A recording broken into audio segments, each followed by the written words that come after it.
Elle est conseillère municipale de Marseille, conseillère régionale aussi depuis 2015 sous l'étiquette du Rassemblement national.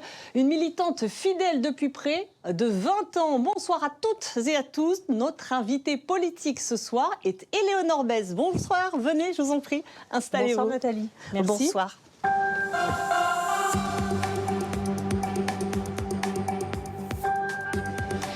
Éléonore Bèze, donc je rappelle que vous êtes candidate pour cette élection européenne, placée en 34e position sur une liste menée par Jordan Bardella. On démarre cet entretien avec une photo d'actualité. On va la regarder tout de suite. Il s'agit d'une photo de l'Inde qui suffoque en frôlant des températures à plus de 50 degrés. Ma question est simple, vous rejetez le pacte vert mis en place par l'Union européenne pour réduire le CO2. Ma question, l'Europe n'a-t-elle pas de rôle à jouer justement pour réduire son impact sur le climat ? Si, l'Europe a un rôle à jouer, mais pas celui-ci. Le climat, l'écologie sont utilisés aujourd'hui par Emmanuel Macron et par Ursula von der Leyen comme étant des outils punitifs. Et nous l'avons bien vu déjà en ce début d'année avec les manifestations des agriculteurs français aujourd'hui qui n'arrivent même plus à se nourrir, qui n'arrivent plus à vivre du fruit de leur travail. Tout ça parce que les normes du pacte vert et la stratégie de la ferme à la fourchette les asphyxient, les étouffent et ils n'en peuvent plus. Aujourd'hui, ils ne peuvent plus vivre de leur production dignement et normalement.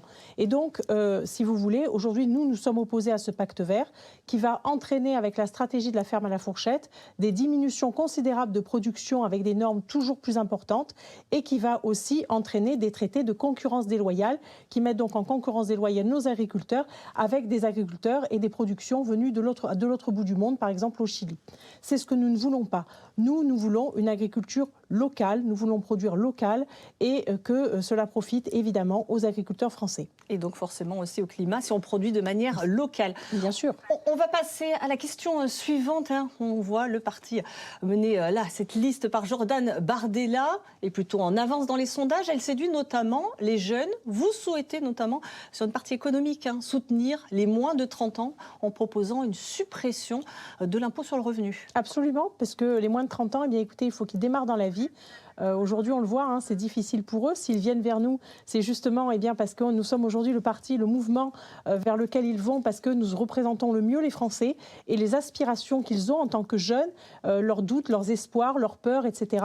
Eh bien, nous sommes à même d'y répondre et effectivement, en supprimant l'impôt sur le revenu pour les jeunes de moins de 30 ans, ça va leur permettre d'épargner, ça va leur permettre d'emprunter, ça va leur permettre de vivre et de démarrer, d'investir et de démarrer dans leur vie active de manière beaucoup plus sereine.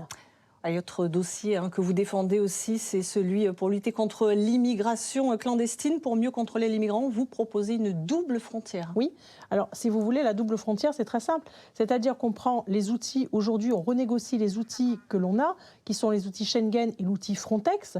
Mais aujourd'hui, Frontex et Schengen ont été dévoyés par la Commission européenne et Frontex est devenu une hôtesse d'accueil pour migrants. Donc ce que nous voulons, c'est que seuls les ressortissants européens circulent dans l'espace Schengen et nous voulons effectivement que Frontex redevienne avec son rôle de garde-frontière tout le long des frontières de l'Union européenne. Voilà, c'est vraiment très important, c'est ça la double frontière. Le pacte d'asile et migration a été adopté récemment. Le but, c'est de renforcer ces contrôles tout autour de l'Union européenne. C'est aussi de mieux répartir ces demandeurs d'asile, car il y a des demandeurs d'asile. C'est faux. En fait, si vous voulez, ces demandeurs d'asile n'ont rien à faire sur notre territoire. Tout ce pacte asile et migration, ils n'ont rien à faire sur notre territoire. Ils arrivent aujourd'hui, de plus en plus de demandeurs d'asile sont à nos portes et à nos frontières, avec les difficultés et l'angoisse sécuritaire que l'on connaît, et puis les risques. Mais ne faut-il pas faire le tri? N'y a-t-il pas le droit à l'asile quand on est réfugié politique? Non, mais pour l'instant, aujourd'hui, il y a une urgence sécuritaire en Europe. Vous avez bien vu qu'aujourd'hui, la majorité des personnes qui sont sous OQTF, eh bien, il y a vraiment des risques, il y a des terroristes, il y a des personnes qui sont des clandestins, qui n'ont aucune vocation à rester sur notre territoire. Or, aujourd'hui, le principe de la double frontière, c'est vraiment de dire à ces gens qui veulent venir sur notre territoire, non. Ce n'est plus possible. Nous ne pouvons plus, pour le risque sécuritaire, encore une fois, pour le risque islamiste et puis pour le risque financier. Voilà, donc le pacte asile-immigration, c'est tout simplement quelque chose qui va nous faire la Commission européenne, vous nous dire, vous prenez en fait votre part de migrants, et puis si vous refusez, vous payez 20 000 € par tête de migrant.